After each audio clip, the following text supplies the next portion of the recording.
Bonjour à tous, je vais vous montrer aujourd'hui comment faire une boucle. Dans ma macro, j'en aurai même deux qui seront imbriquées l'une dans l'autre. Je vais vous expliquer un petit peu comment ça marche. J'ai pris comme exemple un fichier qui contient des établissements d'enseignement. Et l'idée, c'est de renseigner ici un nom de ville pour pouvoir récupérer la liste des établissements qui se trouvent dans la ville en question dans cet onglet conso, et uniquement la liste des établissements concernés. Donc comment on va fonctionner? Donc on a un onglet source et un onglet conso, hein. Et puis on rentre ici en E1 de l'onglet conso le nom de la ville qu'on cherche. Alors, la première étape, c'est de définir les variables. On va les expliquer après, mais bon, je les ai définies ici. Donc la plupart sont des valeurs, sauf ville qui est du texte.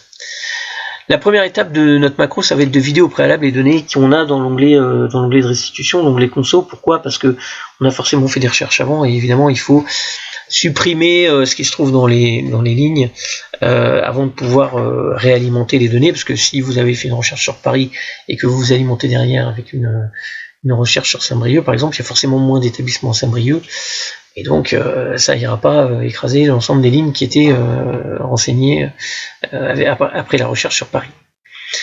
Ensuite, on va commencer par définir la ligne sur laquelle on va coller les données. Donc c'est la 4e ligne. Pourquoi? Parce que dans mon onglet conso, les 3 premières lignes sont occupées et que moi je vais commencer à coller ici à partir de la ligne 4. Et vous allez voir que cette valeur va évoluer. Donc cette valeur c'est H. D'accord? H c'est ma première ligne sur laquelle je renseigne mes données dans l'onglet conso. Ensuite, je vais aller chercher la dernière ligne sur laquelle il faudra rechercher les données dans l'onglet source. Donc pour ça, j'utilise ceci, je me mets dans l'onglet source, je lui demande de se positionner dans l'onglet source sur la cellule A 1 048 575 et de faire un selection end up select. Donc en fait, avec ça, il va retrouver la première cellule de cette colonne A dans laquelle on a des données, enfin qui est non vide en fait. En fait, ce qu'il fait, c'est ça, c'est que je positionne ici. On fait un contrôle, flèche vers le haut, et vous voyez, il tombe sur la ligne 32. Alors bon, là on est sur l'onglet conso, mais il fait la même chose sur l'onglet source, pardon. Ici, je me positionne, je fais contrôle, flèche vers le haut, et ma dernière cellule, ma dernière ligne, c'est la ligne 66 556. Et donc je vais lui dire que ma ligne fin, c'est active cell row, donc c'est la ligne de la cellule sur laquelle je me trouve à ce moment-là. Donc la 65 556. Ensuite, je vais chercher ma ville. Ma ville, on a vu que j'allais renseigner en E1 de l'onglet conso, hein, ici. Donc ici E1. Et donc je vais lui dire que ville, donc c'est la variable que j'ai définie au début, est égale à uCase. Alors uCase, c'est la mise en majuscule. Pourquoi? Parce que dans ma recherche, je ne veux pas si jamais je renseigne Paris en minuscule, il va rien me renvoyer, sachant que toutes mes données dans l'onglet source sont en majuscule. Je vais à ce moment-là lui dire que il va faire une recherche sur la mise en majuscule de justement cette valeur qui est renseignée dans la cellule E1 ici de mon onglet conso. D'accord? Donc sheets conso cells 1.5.value. Pourquoi j'ai pas mis range E1? J'aurais pu mettre range E1, mais ici c'est simplement cells 1.5, c'est ligne 1 colonne 5. Donc ça revient exactement à la même chose que range E1, c'est pareil. Donc ma ville c'est cette valeur là. Ville c'est uCase de sheets conso cells 1.5.value. Et ensuite je démarre la boucle. Et je démarre la boucle qui va de 2. Pourquoi? Parce que dans mon onglet source, c'est la même chose. J'ai une première ligne qui est une ligne en tête de colonne, et donc je démarre ma recherche à partir de la 2. 2 tout ligne fin, donc ligne fin 66 556, c'est ce qu'on a vu avant.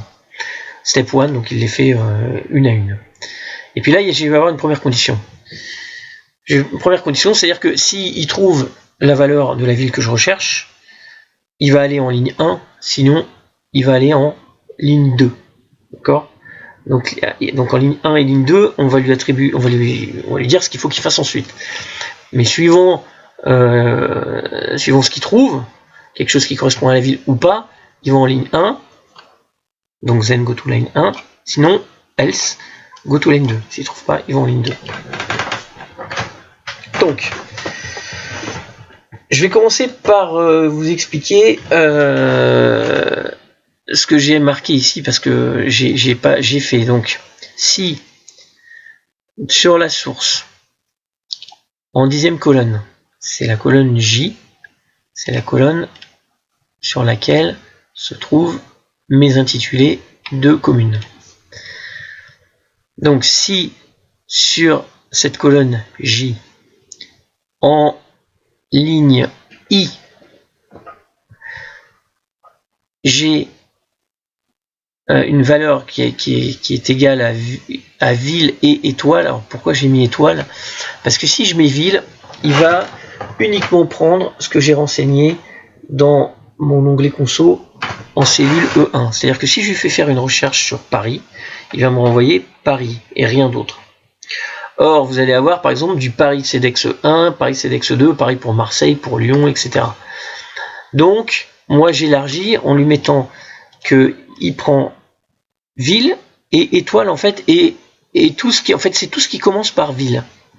Donc par exemple, si je mets Levallois, il me mettra, il me renverra tous les Levallois-Perret.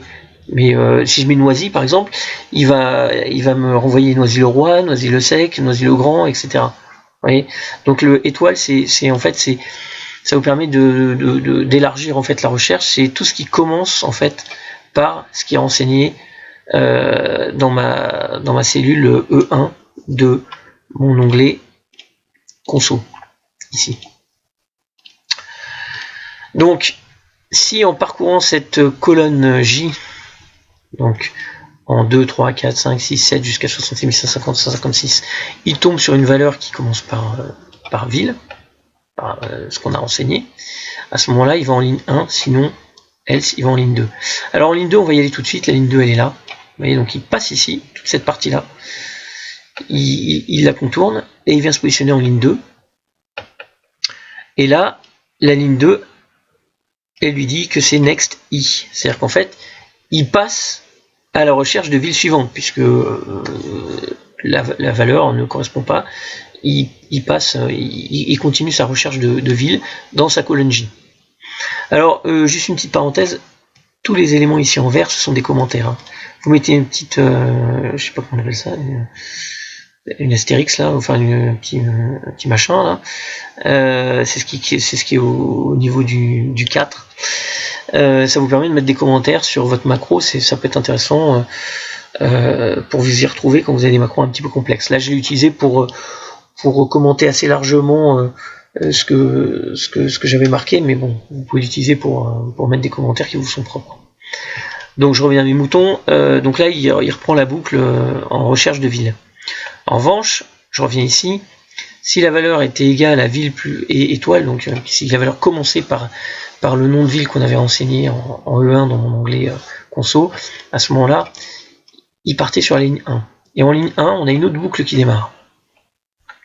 Cette autre boucle, elle va tout simplement... donc, dans cette autre boucle, on est sur la ligne I de l'onglet source. D'accord ?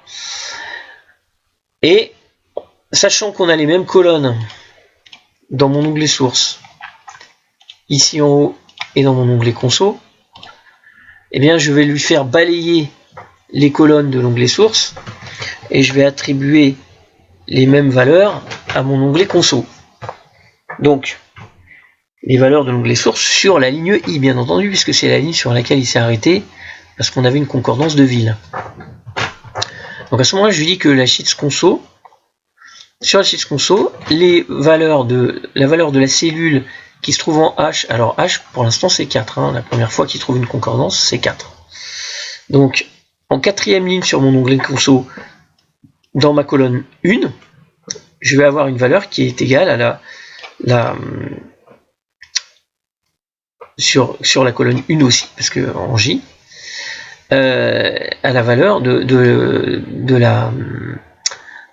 la cellule qui se trouve dans l'onglet source, en colonne 10 et en ligne I. D'accord? Je suis sur ma ligne de concordance en I, donc je récupère la valeur qui se trouve dans la colonne 1 sur cette fameuse ligne I sur laquelle je me suis arrêté parce que ma ville était la bonne. D'accord? Et ensuite je fais un next J, c'est-à-dire que J devient 2, donc je passe à ma colonne, deuxième colonne qui est la colonne B, et donc il va faire ça à chaque fois jusqu'à la colonne 17. Il va remplir les éléments petit à petit, ici, ici, ici, ici, ici, et ça va être égal aux valeurs qui sont en source, ici, ici, etc. Vous voyez un peu le concept. Donc il va faire ça pour les 17 colonnes. Et quand il va arriver à la 17e, ça va s'arrêter. Donc il n'y aura plus de boucle. Et il continue. Il continue à descendre. Et qu'est-ce que je vais lui dire juste après? Je vais lui dire, bah, à partir de maintenant, H est égal à H plus 1. Pourquoi? Parce que je viens ici, dans mon onglet conso, de remplir ma 4e ligne. Et donc, la prochaine fois que je vais trouver une concordance de ville, bah, je vais remplir la 5e. Donc H est égal à H plus 1. Donc H devient 4 plus 1, 5. Voilà. La macro continue, j'arrive sur la ligne 2. Bon, bah ça, la ligne 2, c'est quoi? C'est tout simplement que la boucle se relance pour la recherche de ville. Donc à ce moment-là, je fais un next I et je passe à ma ligne suivante de recherche dans mon onglet source. Une fois qu'il a fini tout ça, je le fais revenir sur la feuille conso et se positionner en cellule E1, donc à l'endroit où on saisit le nom de la ville. Pourquoi? Parce que en fait, dans ma macro au tout début, j'aurais pu le faire avant revenir, hein, parce que j'ai pas fait de select en fait à part au tout début pour aller chercher la dernière ligne de l'onglet source. Mais voilà, donc je reviens à l'onglet conso et je me positionne dans les 5 et ma macro est terminée. Donc en gros ça donne ça. Ici je vais faire une recherche sur Noisy, par exemple, ce que je disais tout à l'heure. Donc je vais avoir du Noisy-le-Roi, Noisy-le-Grand et Noisy-le-Sec forcément, puisque voilà. Alors j'en ai même plus que ça, j'ai Noisy-sur-École, Noisy-rue Dion.